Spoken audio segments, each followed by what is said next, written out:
Bem-vindos a mais um episódio do podcast Pluralidade e Subjetividade, uma conversa entre direito e psicologia. E hoje a gente tá aqui para continuar um pouquinho a ideia do nosso episódio anterior, que deu um boom de visualização. A gente recebeu muita mensagem das pessoas se identificando com essa ideia do colapso e esse momento em que a gente tá passando, não tão gostoso assim, mas que também faz parte da nossa vida. E hoje, pra gente continuar, a gente queria focar um pouquinho mais no estresse, né, Mama? Exatamente, trouxemos aqui um monstro do assunto. Hoje vai estar aqui com a gente a Angélica Sadir. Ela é psicóloga, doutora em psicologia na área de estresse e relacionamento interpessoal. Trabalha em empresas, dá muitas palestras. Que mais, Mama? Me ajuda. Mas tudo, né? O que você precisar desse assunto é com a Angélica. Ela tá aqui para falar gente. com a gente hoje, pra gente pensar um pouquinho mais essa ideia do estresse e tentar entender quais ferramentas a gente pode utilizar para tentar cuidar desses momentos mais estressantes na nossa vida. E ela estava falando aqui antes de começar que o estresse não é sempre ruim, né? Exato. É sempre ruim. Que Barba até ficou chocada e falou, meu Deus, fala sobre isso, porque eu não consigo imaginar um estresse que seja gostoso e importante para nossa vida. Sim. Né? Então, para começar, eu acho que a gente podia ir por aí, definir um pouquinho o que é o estresse e olhar para essa ideia de que, fazendo um parênteses, né, lá no consultório, eu sinto que os pacientes estão chegando cada vez mais com o desejo de não sentir, de não ter ansiedade, de não ter estresse, de não ter esses sentimentos um pouco mais negativos, um pouco mais que causam um pouco mais de sofrimento. E aí eu tava pensando que é impossível, né? A gente querer uma vida sem estresse, sem ansiedade, sem algumas dores, porque isso faz parte da vida. Então eu acho que para começar, vamos definir o que é esse estresse natural, o que a gente deve esperar que vai aparecer na nossa vida, que não é prejudicial, e que ponto passa a ser prejudicial para nossa vida. Legal. Obrigada, primeiramente, pelo convite de estar aqui, uma honra, espero poder contribuir com vocês. Então, vamos começar a definir um pouquinho o estresse, né? Que eu acho que a gente fala, como você falou, Thaís, que o estresse é algo negativo, que causa ansiedade. O estresse, na verdade, ele não é uma doença, como muita gente acha. Ele é uma reação do nosso organismo. Então, é o nosso organismo que ele está se adaptando a uma situação nova. E essa situação, ela pode ser tanto positiva quanto negativa. Então, a gente estava brincando agora há pouco. Casar pode gerar estresse, ter um filho, que mais? Uma promoção no teu trabalho, gravar um podcast pode gerar estresse para algumas pessoas, dar uma palestra. Então, qualquer situação que saia, digamos, da tua zona de conforto, que você tem que se adaptar a uma situação nova. Tá? Então, isso é importante. A gente sempre olha para o estresse, a gente fala, é excesso de trabalho, é ansiedade, é sobrecarga. Nem sempre. Donas de casa têm estresse, criança tem estresse, não tem idade, não tem classe social, não tem gênero para a gente vivenciar uma situação de estresse. Super. Democrático. Né? Eu já vi crianças de 3 anos de idade com estresse, só que a sintomatologia é diferente, né? Os sintomas dela são diferentes, tá? Então, isso acho que é um ponto importante a gente começar a conversar, que estresse pode ser positivo.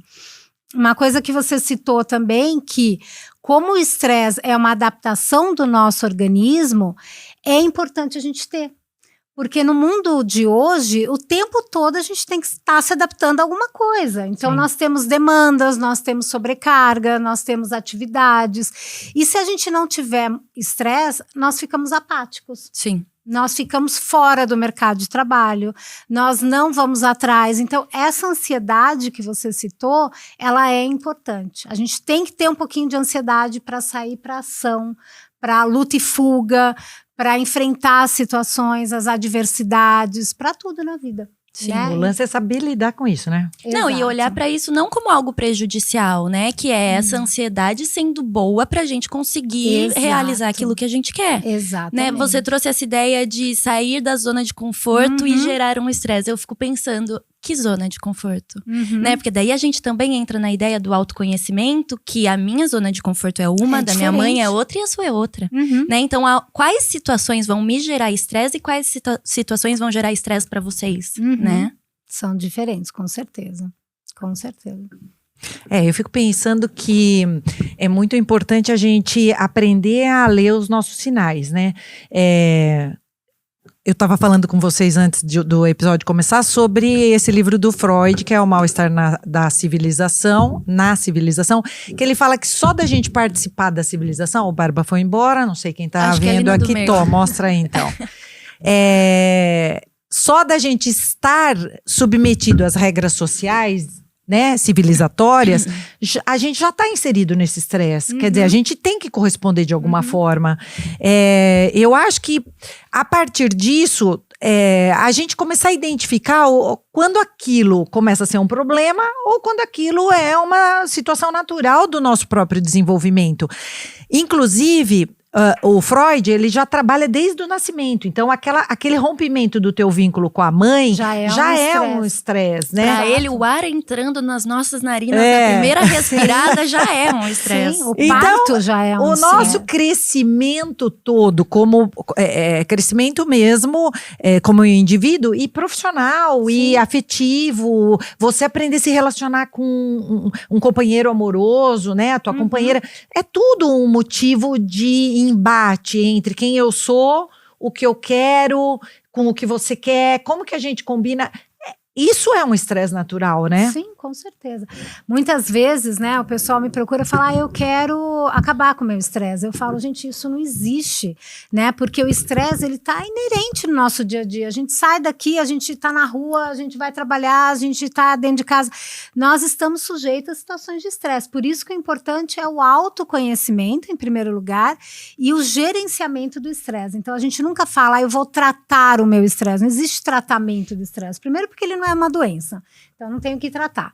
E segundo, que a gente tem que aprender a gerenciar para que esse estresse, ele seja, como a gente falou, positivo, ele me dê energia de ação, de resolução, para que ele seja algo para a gente resolver, né? Que ele seja resolutivo. Mas eu acho que o autoconhecimento é fundamental, porque como a Thaís falou também, né? Cada um vivencia o estresse de uma forma diferente. O que é estresse para você é diferente para mim, né? Tanto o que causa, o gatilho que causa o estresse, como os sintomas que cada um vai ter também. Sim. Né? Então a gente tem que aprender a gerenciar e falar, epa, calma aí, tá crônico, né? A intensidade tá alta, então tem alguma coisa errada aí. Então, lá no cafezinho você estava contando que quando você fez o doutorado, você teve um pico de estresse, que nunca teu olho piscou. Não, então, quer nunca. dizer, isso é meu. O meu olho pisca quando eu tô num limite, né? Exatamente. A gente estava comentando, e não tem problema nenhum a gente falar isso, né? Já que vocês falaram também, né, dos colapsos. Quando eu defendi o meu doutorado, e ironia do destino, meu doutorado foi sobre estresse, né? eu tive um burnout muito forte naquele momento, né? Então, imagina, eu trabalhava pra caramba, tava fazendo doutorado, dava aula, enfim. E aí, eu também tive um colapso, né? Tanto é que eu larguei tudo e fui pro Canadá, fiquei 45 dias lá e não queria voltar de jeito nenhum. Foi a minha fuga, a minha necessidade de respirar e falar, calma, eu precisei, nem todo mundo tem essa oportunidade e não é a única estratégia, mas naquele momento eu precisei sair da situação para me recompor, para depois voltar para enfrentar, né? Mas a gente estava falando que cada um tem um sintoma. Eu, em função disso, tive, né, como presente aí, a consequência de desenvolver a síndrome do intestino irritável que eu tenho até hoje. Isso já faz 14 anos que eu defendi, mas até hoje. Então, isso é importante a gente falar. Estresse não é doença, mas ele desencadeia uma série de doenças se você não sabe gerenciá-lo, né? E essas doenças, elas podem permanecer mesmo que a situação de estresse já tenha ido embora. Vou ter que acostumar com esse olho piscando, então. Não, senhora. Ou não. Né? Você trouxe essa ideia do burnout, eu acho que é legal a gente voltar um pouquinho nisso. Primeiro, porque é uma doença muito nova. Se a gente for pensar, a OMS reconheceu em 2019, eu tava vendo. Então, eu até achei que tinha sido depois, porque deu um boom há poucos anos atrás, né? E eu acho que essa ideia da gente olhar para as nossas vulnerabilidades foi o que fez o episódio o episódio último, anterior dá esse boom tão grande, né? Então, sim, ela estava estudando sobre estresse e teve um burnout. Por quê? Porque somos humanas. E ela é psicóloga. E psicóloga, né? Exato. Então, tem somos gente humanas. que fala isso, mas como psicólogo, né? Como se médico também não pudesse ficar doente. Claro. Né? Exatamente, que inclusive o número de burnouts em médicos, enfermeiros é o maior que super tem. alto. Você vai né? fazer um levantamento de burnout, 90% chutando um número aí, mas é grande a porcentagem, é na área da saúde. Exatamente. Porque é você ter a responsabilidade pela vida alheia. Sobre o outro. Isso é um Então, dos não é porque a sintomas, gente né? sabe, né, que, tô trabalhando muito, cuidado, pode dar em um… A gente passa por isso também, né? Mas Então, eu acho que antes vocês precisam explicar o que é o burnout. o burnout, né? era isso que eu ia falar. Abre essa ideia, Porque né? pra Porque vocês é muito claro, isso, né? Exatamente Mas, isso que eu ia falar. Mas porque pra foi nós nem 2019, tanto. E eu acho que teve uma popularização desse termo, que as pessoas… E eu sinto até no consultório… acho que eu tô burnoutada. Não, calma. Você nem sabe o que é burnout. Vamos começar devagar, né? Que também tem essa busca pela doença pra talvez responder, justificar algumas tudo coisas. aquilo que eu tô sentindo, Sim. né? Então vamos lá, o que é o burnout? O burnout é um estresse crônico ligado principalmente à área profissional, tá? Por isso que a gente falou, não é que o burnout acomete apenas a profissionais da área da saúde, mas principalmente também. Então, o que é? Existem algumas, não sei se seria interessante ou não a gente falar, mas algumas vulnerabilidades, inclusive da personalidade de cada um, que pode te deixar mais vulnerável a ter burnout. Sim, sem dúvida. Né? Por exemplo, características de personalidade que te levam a ter um burnout. Pessoas perfeccionistas demais. Qualquer coincidência aí. Algumas pessoas. Pessoas autocríticas, que se exigem muito, que têm uma Burnout tá sobrecarga chegando. de trabalho, né? São pessoas mais vulneráveis a ter burnout. Qual é a característica do burnout? É aquela pessoa que se dedica demais àquilo que ela faz, ao trabalho, ela abraça o mundo, são pessoas que, eu acho que o que define elas é o comprometimento, são pessoas extremamente comprometidas, o que elas pegam para fazer, elas vão fundo e fazem bem feito, né? E pegam muito e abraça pra fazer, a causa, sabe? Veste a camisa, aquele funcionário, aquela pessoa que veste a camisa, independente do que ela tá fazendo. Só que isso, o que acontece? Ela cria uma expectativa muito grande, né? De reconhecimento, de valorização, de que aquilo dê certo, e aí ela se frustra, né? Por situações externas e internas, porque às vezes ela não dá conta, né? Vocês falaram sobre isso no último episódio, e aí isso é altamente frustrante para a pessoa. Sim. Aí ela entra num quadro de burnout. Aí você vai falar, tá bom, Angélica, mas burnout é a mesma coisa de estresse? Não, tem sintomas diferentes. É um estresse crônico, mas tem sintomas diferentes do estresse, vamos chamar comum. Mais do dia a dia, né? Mais cotidiano. Exatamente. E uma das características que difere dos sintomas, que aí a gente fala, epa, calma aí, isso aí pode ser um burnout, é o distanciamento afetivo, que isso não existe na pessoa quando está estressada, tá? O distanciamento efetivo, a pessoa que fala, não tô nem aí.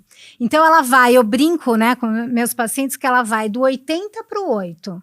É aquela pessoa super comprometida, que faz tudo, que chega no horário, que abraça a causa, para aquela pessoa que vai a ficar descomprometida, começa a faltar, começa a chegar atrasado, começa a largar as coisas, né? Então, e isso ao mesmo tempo gera autocobrança nela e é um ciclo do mal, né? Como a gente fala. Aumenta a frustração. Aumenta né? a frustração, porque eu já não sou capaz, o fulano tá fazendo, não tô fazendo, porque meu chefe reconhece aquele, eu que tô fazendo não sou reconhecido. Então, a pessoa passa a não se comprometer mais com nada, Sim. né? E aí, às vezes ela é até afastada do trabalho por falta de produtividade também. Sim. Tá? Então ficam duas pessoas totalmente antagônicas aqui, do que ela era antes, do que ela era depois. E ela passa a ser cínica, a ficar irritada, a ficar distante das pessoas. Em muitos casos parece até outra pessoa. Outra pessoa, né? Exatamente. Fica totalmente antagônica. Você fala, Sim. nossa, né? A Thaís Quem é? era super, Sim. né, competente. O que aconteceu com a Thaís, Sim. né? E é isso é o burnout, é o distanciamento afetivo, né? Então, eu me identifiquei em algumas diversas coisas, mas eu acho também que essa pessoa realizadora, ela vai colocando cada vez mais metas mais Altas. ambiciosas e mais altas. Então, se da outra vez eu entreguei e fui elogiada. Na próxima eu quero entregar mais. Eu vou entregar mais. E aí, sem querer, até há a pressão externa, porque há mesmo da empresa e, sei lá, de resultado, Sim. né? Mas a pressão interna começa a subir também. Bastante. Então Por isso a característica que eu falei de personalidade também, Sim. né? Que aí você é um gatilho, entendeu? Você vai tendo que devolver aquilo cada vez mais autocobrança. e chega num limite de possibilidades, né? Não é uma coisa que você vai conseguir entregar sempre num padrão, né, de entrega desse. Né? E existe uma curva do estresse, né? Eu até quando dou aula de estresse, eu tenho a curva lá nos slides, né? Porque às vezes a pessoa fala, mas eu tenho que fazer, né? Às vezes até eu escuto, eu dou treinamentos em empresas, a pessoa fala, mas eu tenho que estressar meu funcionário, porque se eu não estressar, ele não vai funcionar, eu tenho que cobrar, né? Além da autocobrança, né? Em parte, essa pessoa tá certa, né? Porque um pouquinho de autocobrança a gente tem que ter, um pouquinho de cobrança externa também pra gente produzir, pra gente fazer. Só que existe uma curva de estresse e produtividade. Essa curva, ela tem um limite. Então, quando você fala, a pessoa, se eu fiz isso, eu tenho que fazer mais, eu tenho que fazer mais. E é verdade, a pessoa começa a produzir cada vez mais. Só que nesse limite, a curva, ela cai. Né? Então, é uma curva em U, assim, ao contrário. E ela realmente, o estresse vai aumentando a nossa produtividade. E a gente vai sendo mais capaz e tal. Só que quando ela chega no nível da resistência, que a gente chama que é uma das fases de estresse, depois essa curva começa a cair. Produtividade, concentração, criatividade, né? E aí as doenças começam a surgir. Sim. Né? Então, e aí, isso é real. O ideal é que a gente não deixe chegar lá no topo e estabilize, ou o topo é o limite, não posso mais exigir, né? Então, como que eu sei, eu pessoa ou eu patroa? Não, e eu fico pensando quão difícil isso é se a gente volta para a ideia da subjetividade. Sim, então, o meu limite é um, cada um tem e uma o do curva. meu funcionário é outro. Como eu vou equilibrar isso que é meu, que é dele, para eu não passar essa fase que ele não vai mais produzir, que ele vai adoecer, né? É o que a gente estava conversando lá no nosso café antes de entrar aqui. Cada um tem uma curva, cada um tem uma vulnerabilidade, cada um consegue, inclusive quando a gente avalia estresse, existe uma ferramenta para a gente avaliar a vulnerabilidade de cada um. Então, eu, a Simone, a Thaís, cada uma tem uma sobrecarga ali que a gente aguenta. Sim. Né? Então, cada um vai ter uma curva diferente. Então, não é tão fácil, né? É muito autoconhecimento e perceber o limite de cada um, né? Eu como chefe, eu como colaborador, como colega de trabalho, como marido, como esposa, como mãe e filha, como mãe tudo, e filha, né? a gente tem que entender qual é o limite de cada um. Sim. E aí eu vou cutucar a pessoa de acordo com o limite dela. Então, isso que é importante, por exemplo, se a gente trazer isso a nível de empresa, eu entender como líder, eu entender qual é o limite do meu colaborador. Sim. Porque talvez para Simone eu consiga puxar mais, para Thaís talvez não. Sim. A curva da Thaís pode ser diferente. Sim. Mas respondendo a tua pergunta, o ideal é a gente se manter na curva lá, no limite um pouquinho inferior daquela curva.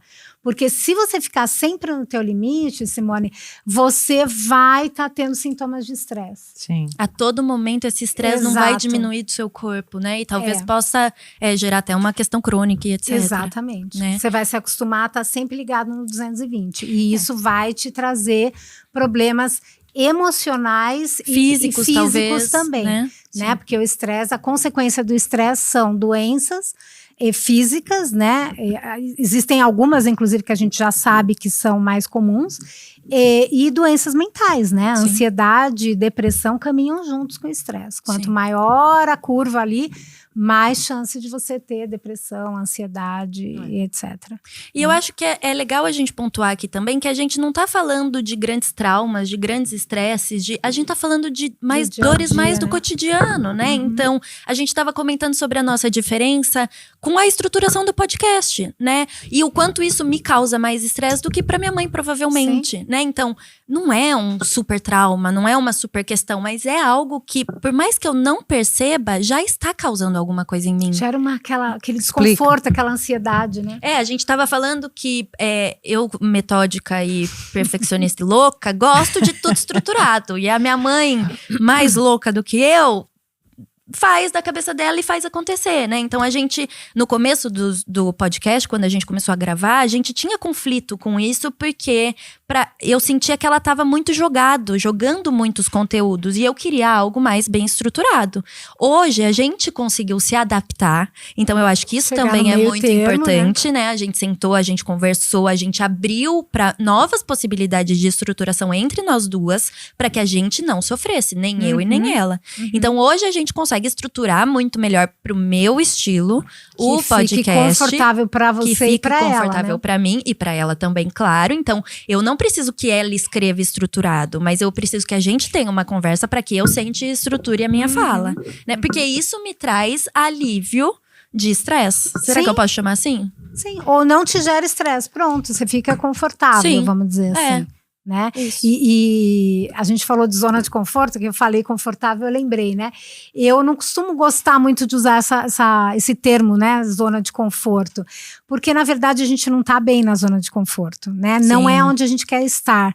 Então, eu diria que não é que te gera conforto, mas você se sente segura. Isso. Eu gosto de usar o termo zona de segurança, não de conforto. Traz uma segurança, isso né? mesmo. Porque a gente não tem que estar no conforto, porque estar no conforto é aquele zero de estresse, que também você fica apática, você não fica produtiva, né? Você fica acomodada. E no mundo de hoje isso não existe, gente. Exato. Não adianta a gente até trouxe esse exemplo, né? Como que eu faria uma palestra, se o meu estresse, minha ansiedade também tivesse zero? Como, né? Então também ia afetar na forma como a gente fala e como a gente está aqui presente. Sim, a nossa atenção, a nossa criatividade, tudo, né?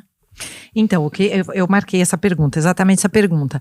Porque eu tive uma estrutura de treinamento mesmo familiar, de que eu sou a resolvedora. Eu tô sempre nesse lugar.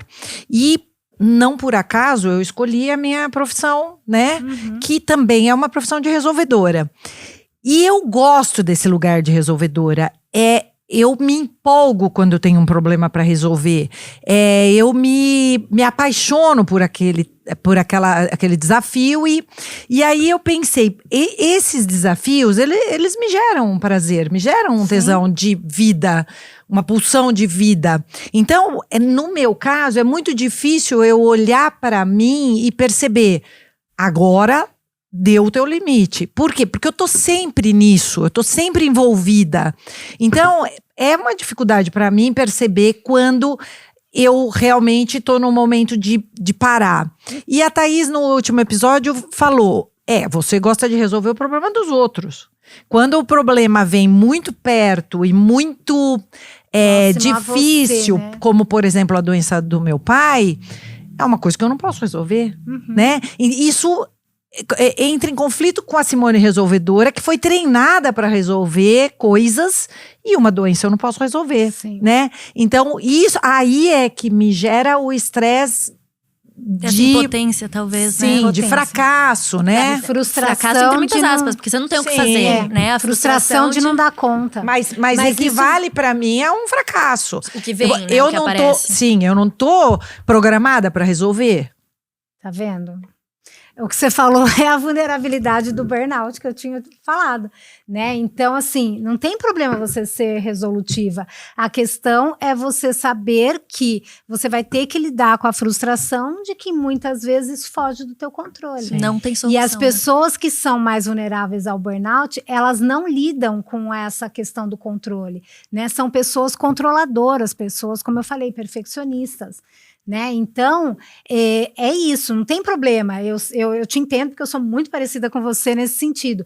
Eu também sou super resolutiva, mas a gente é um autoconhecimento, é uma coisa que a gente tem que estar sempre, entre aspas da palavra, lutando com nós mesmas, para a gente falar, ok, até aqui eu consigo ir, mas a partir disso eu vou ter que lidar com a frustração que foge do meu controle. Sim, eu sou resolutiva, eu sou capaz, eu sou competente dentro daquilo que eu consigo. Né? E não de tudo. Não de tudo, né? Que é o limite. Sim. Né? E eu acho que é a gente parar e olhar com você trouxe essa ideia da luta, eu pensei, trabalhar esse nosso autoconhecimento, né? No consultório eu gosto de brincar que é levantar bandeirinha. Então, se a gente sabe que a gente é muito resolutiva, né? Nossa, virou uma bagunça na minha cabeça. Resolvedora, isso. E que quando eu me encontro nesse lugar de impotência, isso me gera um estresse maior, eu já levanto a minha bandeirinha inconsciente aqui, né? Consciente, mental. Pra eu pensar, cheguei num ambiente perigoso pra mim mesma. Porque aqui eu me sinto incapaz, mas se eu for olhar pra situação real, como a doença do meu avô, eu não sou incapaz. Por quê? Porque eu não tenho o que fazer, eu não sou médica, eu não curo corações, nem cérebro, nada. Né? O que eu posso fazer? Sim. Estar junto, aproveitar. O que eu tô fazendo, ok. Né? Então, levantar essa bandeirinha de atenção, eu acho que é muito importante pra gente ir encontrando esse limite. Sim, né? Sem dúvida. A vida vai colocando a gente nessas ciladas que, dependendo do momento que você tá, você não consegue levantar essa bandeira. Simplesmente isso não aparece no teu prisma racional. Ou até parece no racional. Eu tenho uma coisa muito característica da psicologia, que eu acabo sonhando com alguma coisa que no dia seguinte eu penso, é uma coisa nada a ver. E eu penso, por que eu sonhei aquilo? E aquele sonho me leva para essa Simone que tá querendo controlar. É a tua bandeirinha, talvez. Sim. Eu ia te falar isso, talvez a gente tenha que aprender cada um a ter um sinal ali, né? Qual é o meu sinal, Angélica, de que a coisa tá fugindo do meu controle? Sim. Isso é o que a gente falou do autoconhecimento. Então, cada um tem que ter esse sinal. Talvez o teu sinal seja o sonho, né? Talvez o meu, da Thaís, seja diferente. Mas é isso, a gente tem que ter a bandeirinha ali de falar, epa, calma aí, quando que Olhar. eu sei que eu tenho que levantar a bandeirinha? Levantar a bandeirinha, ok, mas quando eu sei, pode ser um sinal físico, pode ser um sinal emocional, pode ser um feedback de alguém que me conheça, alguém da minha família, algum amigo que fale, epa, calma aí, por que você tá tão acelerada? Por que você tá fazendo isso? Né? Então, isso é autoconhecimento, a gente tem que entender quais são esses sinais. Né? Lá no escritório aparece, a gente faz muito a área médica, né? Por conta dos benefícios, das ações trabalhistas. Aparece muito esse ônus já instalado no corpo por conta de uma bobeada dessa. E quando a gente fala de uma bobeada, às vezes a pessoa até percebeu que estava num limite, mas não tinha como sair. Eu não posso pedir demissão do meu emprego, eu não posso parar de trabalhar, eu tenho que ir.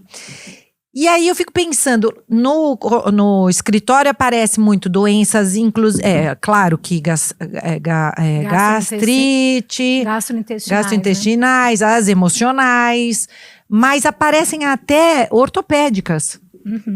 Sabe?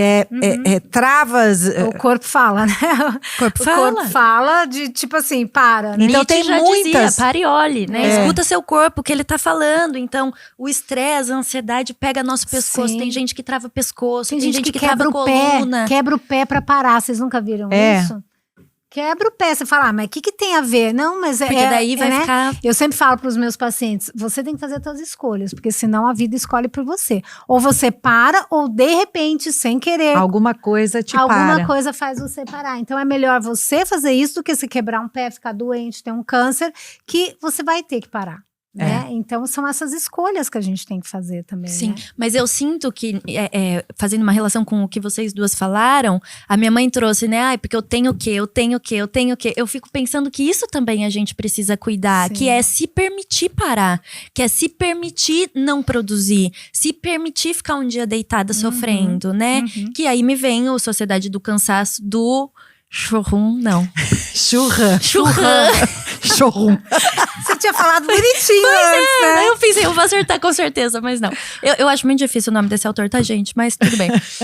Sociedade do Cansaço, que ele traz isso, né? Essa ideia da epidemia, da exaustão, da ansiedade, da depressão, do burnout. Então, a gente precisa entender o nosso limite pra gente parar, só que pra isso a gente precisa se permitir parar. Sim. Porque se a gente tá nesse mood aí, Simone, de ser, que é eu tenho que resolver, eu tenho que fazer, eu tenho que dar uma aula, eu tenho que dar um curso, eu tenho que... A gente se enche. né? Eu lembrei que tem um autor também na área da psicologia, o Albert Ellis, né? Da racional emotiva. Eu gosto muito dessa abordagem que está dentro da abordagem cognitiva comportamental. E ele fala um pouco disso que a Thaís estava falando, que nós temos os deveres e as necessidades. Não sei se vocês conhecem. E ele fala que as pessoas que falam muito, eu tenho que, eu preciso, são pessoas que estão sempre nos deveres. Sim. E nunca nos desejos. E o que estressa a gente, o que leva a gente a ter uma doença mental, é a gente estar sempre nos deveres.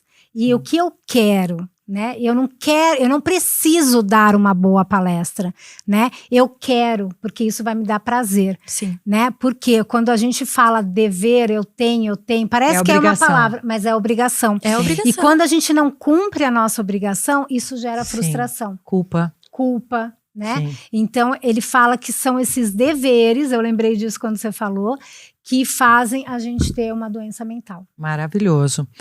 Eu estava relendo, né? Esse tá tudo marcado, inclusive. Esse texto da Silvia Federici, Além da Pele, maravilhoso, super indicado. Bárbara, para onde eu mostro o livro?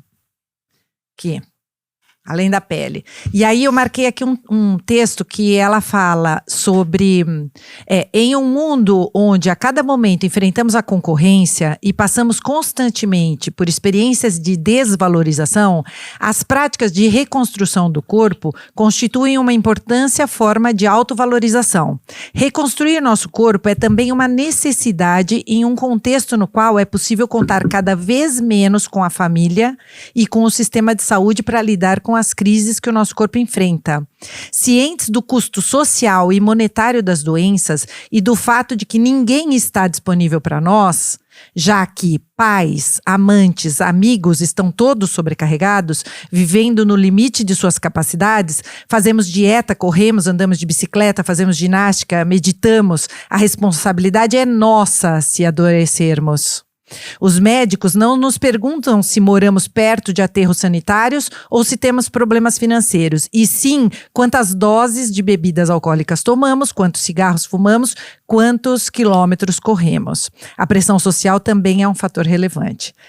Então, é aquela coisa de a gente tá muito isolado, a gente tá muito sozinho. Ninguém, e tá todo mundo sobrecarregado. Ninguém tem tempo. E quando você fala surtei, você tem até dificuldade de achar os ouvidos. Sim. Ou não. Olha o nosso último episódio. Né? Porque a gente falou, colapsamos. E aí? E aí, os meus amigos, assim, que os meus 2 melhores, as minhas 2 pessoas, me mandaram mensagem e falaram, eu tô igual. E eu falei, por que a gente não tá conversando sobre? E aí eles me responderam, porque você faz tanta coisa que eu não quis te atrapalhar. E eu falei, eu também não fui te chamar por causa disso, porque você tá tão corrido. E aí a gente pensou, vamos encontrar? Por que a gente tá tão corrido? Cadê o nosso tempo pra aquilo que a gente realmente precisa?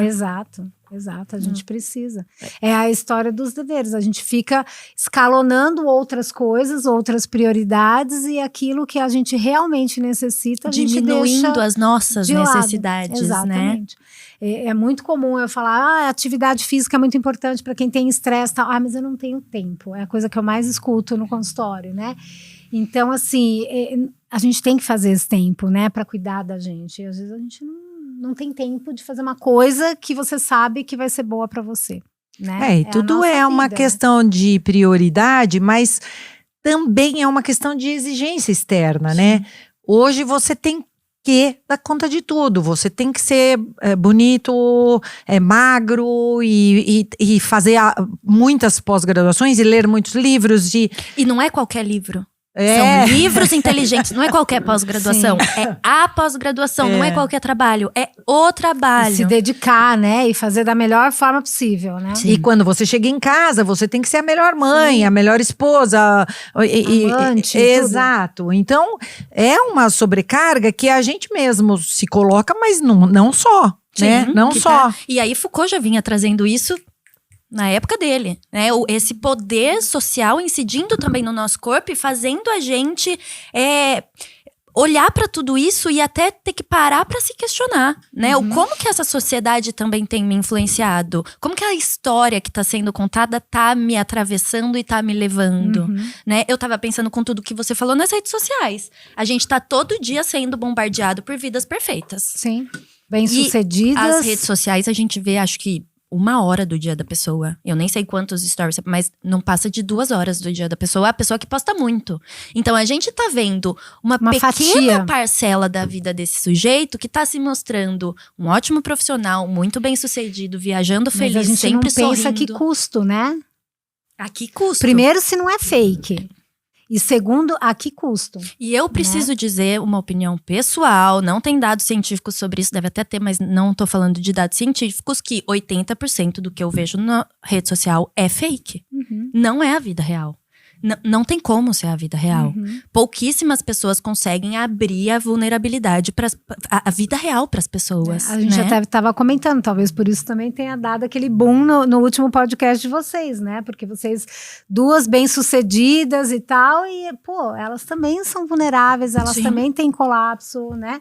Então, porque a gente olha as redes sociais e parece tudo lindo, maravilhoso, perfeito. E que a pessoa é bem-sucedida, que a pessoa tem dinheiro, que ela é feliz, que ela tem, né, a família Doriana e que não tem custo isso, Sim. né? E tem. E como é gostoso a gente se identificar na vulnerabilidade Sim. também com outro Sim. alguém, né? Sim. Muito bom. Mas eu acho que é importante a gente pegar a gancho na denúncia da Federici, que ela fala que nós temos menos pessoas à nossa disposição. Porque se a gente imaginar, há 50 anos, as famílias, elas eram desenhadas de forma a gente poder sempre voltar para lá. Então, as mães ajudavam a cuidar dos filhos das filhas. Hoje, nós estamos, se a gente pensar nas grandes metrópoles, nós estamos todos muito distantes, deslocados. Quer dizer, você tem filho, você se vira com o teu filho. Eu tenho meu trabalho. Quer dizer, se a Thaís tem filhos, quanto a Simone pode dar para esses netos de tempo? Disponibilidade, né? Será que seria igual o que a minha avó fez pelo Danilo pequenininho, Sim. por exemplo, foi o primeiro neto, né? E aí a gente vai colocando esse distanciamento de você tá com o teu problema emocional e procura uma terapeuta. A minha dica pra você vai e liga na terapeuta. E não vem aqui. Vamos agora sentar, vamos fazer junto isso. E eu acho que a gente tem que resgatar de alguma forma justamente esses laços humanos. Quer dizer, amigo, você também tá mal? Então vamos aqui.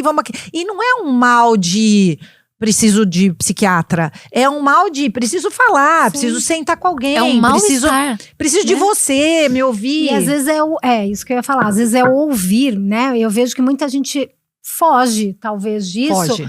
Porque, pô, se a Simone vem falar pra mim que ela tá colapsada, e aí, como que eu vou ajudá-la? O que eu vou fazer? Isso foi muito engraçado. Então eu tenho a obrigação de ajudar, mas às vezes eu não tenho recursos pra te Sim, ajudar, sim, mas sim. só de ouvir. Sim. Né? É aquela coisa da pessoa ir lá desabafar, parece que você tem obrigação de dar solução. E é o contrário. Exatamente. Eu não quero solução, eu quero que simplesmente você me ouça. Eu Mas quero as ter um pessoas espaço têm de fala, dificuldade né? disso. A gente Muita vê isso no dificuldade, consultório muita. também, né? Parece que eu tenho que dar respostas. E a pessoa fala, não, eu não quero resposta, eu só quero alguém que me ouça. E eu acho que foi muito, muito engraçado esse nosso momento de colapso, porque tanto as amigas dela, os amigos dela e os meus, vieram, cada um do seu jeitinho, tentar cuidar do nosso momento de colapso, né? Então, eu tenho amigos que sentam do meu lado e falam, chora, vamos chorar. Deixa suas lágrimas saírem e pá, e caos, e delícia, aquele nosso momento. E ela tem amigas que falam, não chora, pera, não, vamos tomar um vinho, vamos dançar, vamos rir, vamos… Porque aquilo é muito pesado pra aquela pessoa elas não sabem também. lidar também, talvez. Exatamente, né? que talvez não tenha que saber lidar. Sim. Dá um paninho, Sim. seca aqui sua lágrima, vem aqui me dar um abraço. Pronto. Né? Mas a gente tem dificuldade. Mas eu acho muito legal também essa subjetividade de… A amiga dela dá o vinho, o meu amigo senta e chora comigo. E a gente aceitar Cada um dá o também essas melhor diferenças. e o que consegue, Exato. né? Mas Exato. isso pode ser suficiente também. Sim. Mas entra na coisa da resolutiva. A gente é assim até com um amigo, né? Parece que eu tenho que resolver. Não, eu tenho que ouvir. Pronto. Sim, ele não quer resolução. Né? E perguntar o que eu posso fazer, como eu posso te ajudar. Né? Que a gente esquece, a gente chega com uma receita de bolo e não é aquilo que a pessoa quer, aquilo não vai ajudá-la, né? Mas, Angélica, é muito interessante como a gente quando você fala de um problema, né? O quanto a outra pessoa fica incomodada com isso e não sabe o que fazer Agir, com aquilo. E como as pessoas preferem não saber. Preferem. Então, a dica que a gente até falou no outro podcast, né? Acho que esbarra na tua fragilidade também, na tua vulnerabilidade. Se eu tô falando que eu tô lascada e que meu olho tá piscando e que a pessoa que tá ouvindo também tá sentindo essa dor e aquilo parece que incomoda. Né? E eu não quero saber que tem parte ruim na brincadeira. Eu não quero saber que tem sofrimento para chegar no sucesso X. Porque se eu tiver que lidar com o teu sofrimento, eu vou ter que lidar com o meu também, né? E se eu tô tentando deixar de lado Encosta o meu, em mim, né? De alguma forma. Como que você vem chorar na minha cara se eu tô tentando esconder meu choro já faz um tempão? Né? E aí eu vou ficar vulnerável porque eu vou entrar em contato com o meu sofrimento. Exatamente. Sim. E acho que foi por isso que deu esse espelho no último podcast, porque todo mundo parou e pensou: eu também tenho um caos aqui. Eu também tenho um caos e de repente esse caos nem estava fazendo realidade, mas elas foram falar disso. Agora vou ter que olhar. Piranhas! Por quê? E ironia ou não, né? Quando a gente estuda o estresse, a gente fala, bom, quais são as estratégias para lidar com o estresse? E uma das primeiras ali é o quê? Ter uma rede de apoio social. Sim. Que a cada dia tá mais difícil Que da gente ter essa rede. É exatamente isso que a gente tá falando. Então, e qual é uma das primeiras atitudes da pessoa quando tá num nível alto de estresse? Se afastar. Né? Então o fulano liga, os meus quero, amigos. né? O Fefe faz mais de mês que não vem pra Piracicaba pra ver a gente, porque ele mora em outra cidade. Eu falei pra ele, queridão, você tá dentro do seu casulo? Vamos sair? Sim. Tudo bem, eu também tô meio dentro do meu. Vamos juntar casulo? Nem que a gente não consiga falar nada, mas vamos tá junto? Isso. Porque agora que a gente precisa um do outro. E a gente evita, quando a gente tá estressado, a gente evita.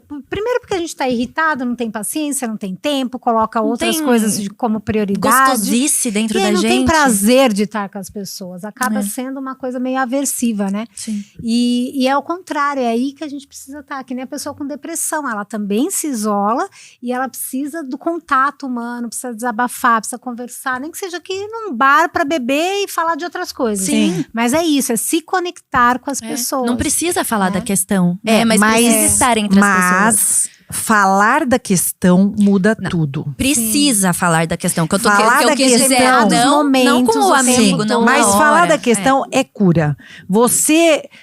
Dizem aqui os especialistas, né? Não Simone. Mas você... Simone tem um pé na psicanálise, tá, pessoal? Então ela cola ali em Freud e vai que vai. que eu sei alguma coisa, mas vou buscar de quem sabe. Eu acho que esse medo de você falar, esse incômodo de você levar para o outro, é um treinamento que a sociedade deu pra gente, de vitória, de veste essa capa da Mulher Maravilha e vai, só sai voando. E quando você entrega e fala, não dá mais, e fala, você pensa, por que eu não fiz isso antes? É um alívio, né? Por que eu não fiz isso antes? Porque todo mundo gosta de mim do mesmo jeito, todo mundo me aceita do mesmo jeito, e ao contrário, eu ainda dei uma solução para a vida do outro que talvez estivesse no mesmo nível de estresse que eu. Então, eu acho que a profissão de vocês é fundamental. Na vida. Eu também. Somos suspeitas, né? E não falo porque eu sou psicóloga, tá? Falo porque eu sou paciente.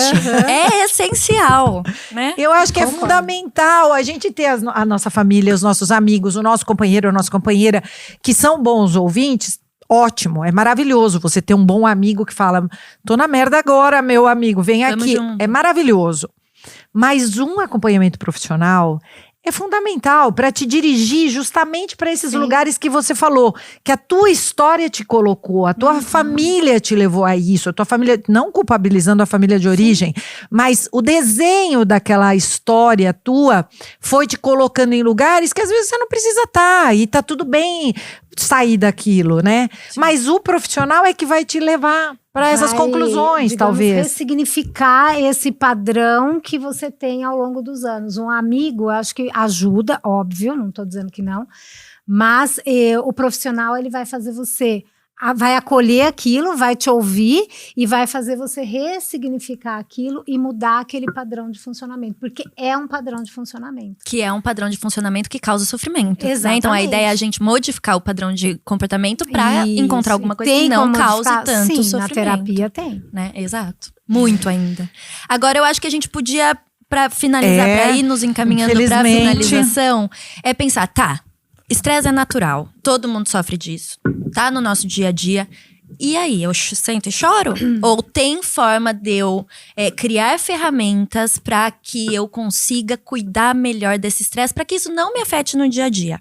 Fazendo um resumão rápido do nosso episódio, eu penso que tudo começa no autoconhecimento. Sim. Porque se a gente não souber o nosso limite e o que causa estresse pra gente, eu também não vou conseguir criar ferramentas para lidar com isso, né? Então, voltando, fazer palestras, me colocar me causa um estresse, uma ansiedade. Eu sei disso, então toda vez que eu tô me preparando para uma palestra, para uma fala, para uma coisa assim, eu me estruturo um pouco melhor para cuidar disso. Isso sou eu.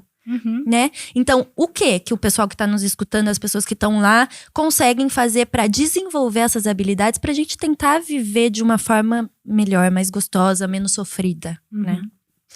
Eu diria, Thaís, que são duas coisas. Autoconhecimento, como você muito bem falou, e eu diria também autocuidado. Porque são duas coisas diferentes, né? Autoconhecimento, a gente já falou bastante. É o autocuidado.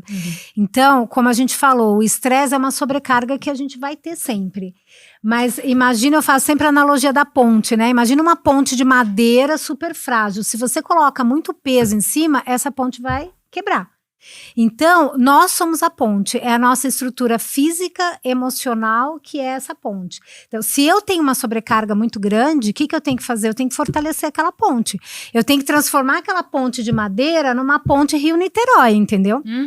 E essa é a nossa responsabilidade, porque eu sempre falo que a gente terceiriza as responsabilidades. Qual é a nossa responsabilidade? É o autoconhecimento e o autocuidado. Então, como a gente fortalece essa ponte? Hábitos de vida.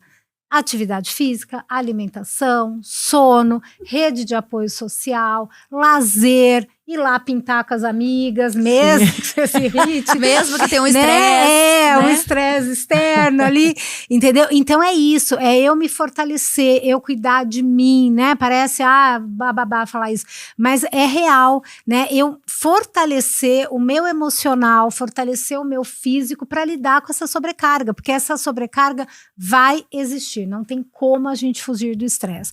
O estresse vai existir sempre. A gente tem que aprender a colocar limite, a falar não, a delegar, mas a gente tem que se estruturar melhor para lidar com essa sobrecarga. Sim, né? aprender a gerenciar, Se eu sei que eu tenho um pai doente, que eu também tenho, se eu sei que eu trabalho muito, que eu tenho muita demanda, eu tenho que ter um equilíbrio. Sim. Né? Então eu tenho que me cuidar, eu tenho que malhar, eu tenho que ter lazer, eu tenho que dormir bem, eu tenho que me alimentar bem, eu tenho que ter uma boa qualidade de vida para poder aguentar o tranco. Essa é a realidade. E acho que a partir dessas questões, então, a alteração no nosso sono, a alteração na nossa alimentação, a gente também consegue olhar como se fosse um norte pra gente entender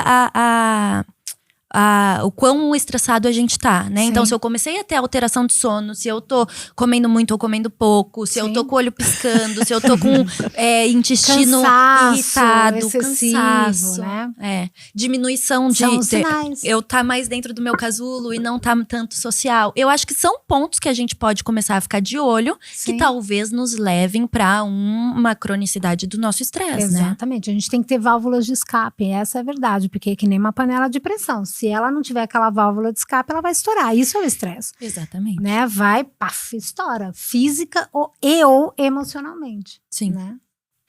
Eu queria finalizar falando para o pessoal sobre uma historinha que Freud conta aqui, que eu sei que vocês duas sabem decor, mas para a maioria do nosso público, não.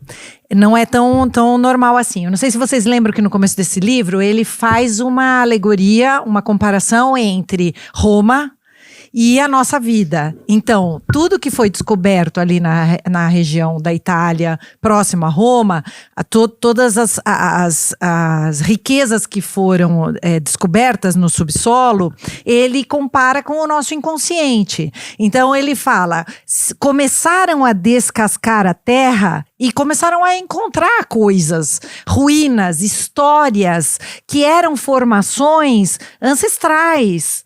E o nosso inconsciente, o nosso corpo é formado disso também, da parte que a gente vê e da parte que tá lá. Que talvez seja mais difícil de ver. Sim, exatamente. Né? E que precisa da gente cavar. E que existe, tá ali, né? E que é isso que vai fazer toda a diferença no autoconhecimento, porque você não é só a parte que está visível, você é tudo isso. Então, aquela formação da tua família, da tua da sociedade, da família ancestral mesmo. A tua avó passou para tua mãe, que passou para teu... E a sociedade, né? E tudo em volta. Então, você é tudo isso. O que está visível e o que, se você escavar, você vai acabar achando. E eu achei muito interessante, porque a maioria de nós não tem noção disso. Não. A Simone é isso, a Simone é responsável, cumpre o prazo, está sempre, pode chamar que ela atende, ela vai resolver. E isso é o que está aqui, nessa camada aqui que todo mundo está vendo. Nem eu sei o que não tá nessa camada, né? Então eu acho que faz parte desse encontro conosco, com o seu próprio eu, você imaginar que tem um monte de coisa ali que você tem que respeitar, porque é uma coisa que já veio, é uma história de imposições que muitas vezes você nem quer mais, nem precisa mais. Então acho que, para finalizar, vocês duas podiam falar um pouco disso, né? Do quanto a gente tem essa dificuldade de se conectar com nós mesmos e quanto dói às vezes cavar essa terra. E eu tiraria esse às vezes, tá? Todas as vezes. Dói. 100% é das desconfortável, vezes, né? A hora que a gente mas tem que necessário, tirar. né? Necessário, eu acho.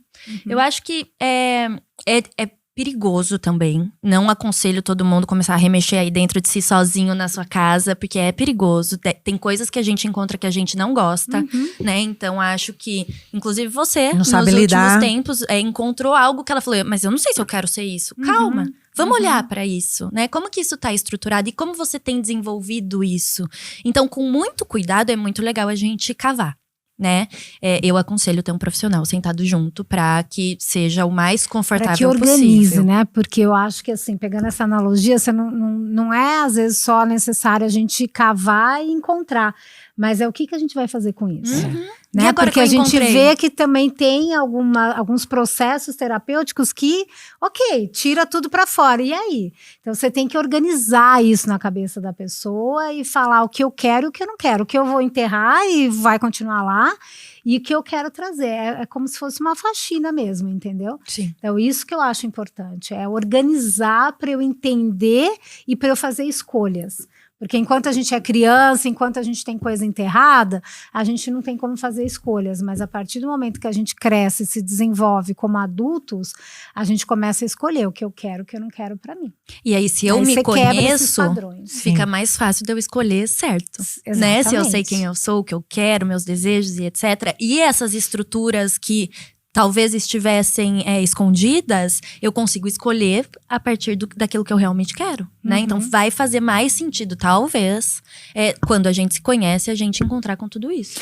Mas, às vezes, dá um tsunami, um vendaval e descobre coisas que você nem queria que saísse dali do buraco. Então, não é só quando você tá trabalhando pra achar. Às vezes, aquela desgraça desenterra sozinha. Né? Qualquer gatilho que... Gatilho. Às vezes por uma coisa nada a ver, né? Então, outro dia minha cachorra não tá muito bem, eu tenho uma cachorra muito velhinha. E aí eu encontrei coisas pessoais no momento de desconforto desse ciclo de vida e morte dela, né? Que eu acho que ela tá indo, minhas. E aí eu preciso parar e olhar pra tudo isso pra eu entender como realmente tá mexendo comigo e o que é. Porque apareceu coisa familiar que não tem nada a ver com a minha cachorra, né? Então, num momento de vulnerabilidade desse ciclo de morte e vida, eu fui me deparando com outras coisas, né? E agora, com calma, com muita calma, eu vou olhando pra cada uma delas. Sim, né? com certeza. Maravilhoso esse papo. Acho que a gente passava a manhã inteira aqui. Com certeza. Eu acho. Por mim, sim. Adorei, queria te agradecer por você ter vindo. Imagina, eu que agradeço aí o convite, a oportunidade. Adorei bater o papo com você. Fala do contato da Angélica, o Barba vai colocar? O Barba vai deixar embaixo pra vocês. O arroba dela é Angélica Saadir. Tem um A mais, tá bom? Mas a gente vai deixar anotado pra vocês conseguirem seguir ela. Que ela tá sempre postando conteúdo pra gente ficar informado e pensar sobre essa ideia do estresse.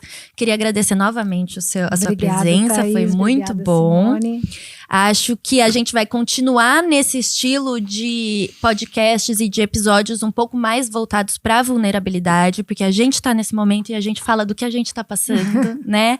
Provavelmente o próximo episódio é sobre essa história da Fifi, que é a minha cachorra maravilhosa, que está com 16 anos e está se aproximando do fim dela. E ao mesmo tempo pensar nos meus fins, né? Nesses processos que eu fui passando de vida e morte e olhar para essa questão da vulnerabilidade. Então, queria agradecer e pedir para todo mundo estar com a gente aqui no próximo episódio. Um grande beijo e até mais.